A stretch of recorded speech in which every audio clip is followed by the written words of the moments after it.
తెలుగులో బద్రీ మూవీ ఒక సంచలనం. పవన్ కళ్యాణ్ కెరీర్లో ఇది కూడా ఒక బెస్ట్ మూవీ. రేణు దేశాయ్, పవన్ కళ్యాణ్, అమిషా పటేల్ మధ్య జరిగే ట్రయాంగిల్ లవ్ స్టోరీగా ఈ సినిమా తెరకెక్కింది. ఏప్రిల్ 20కి ఈ మూవీ రిలీజ్ అయి 17 ఏళ్లు పూర్తి చేసుకుంది.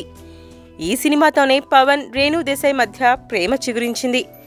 ఆ తర్వాత పెళ్లి చేసుకున్నారు. అయితే ఈ సినిమా రేణు దేశాయ్ జీవితంలో ఒక చేదు జ్ఞాపకం మిగిల్చిందని చెబుతోంది. ఈ సినిమా షూటింగ్ జరుగుతున్నప్పుడు తనకి ఒక ఫోన్ కాల్ వచ్చిందట. ఆ ఫోన్లో తన స్నేహితురాలు మరణ వార్త చెప్పారట. అంతే, రేణు కంట కన్నీరు ఆగలేదని చెప్పింది.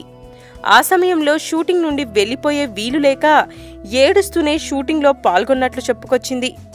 ఒక పాట షూటింగ్ జరుగుతుండగా తన కళ్ల నిండా కన్నీళ్లు ఉన్న ఒక ఫోటోని చూపిస్తూ 17 ఏళ్ల క్రితం జరిగిన సంఘటనని గుర్తు చేసుకొని బాధపడింది రేణు. ఇప్పటికీ తన జ్ఞాపకాలు గుర్తు చేసుకున్నప్పుడు కన్నీరు ఆగవని ఆవేదన వ్యక్తం చేసింది.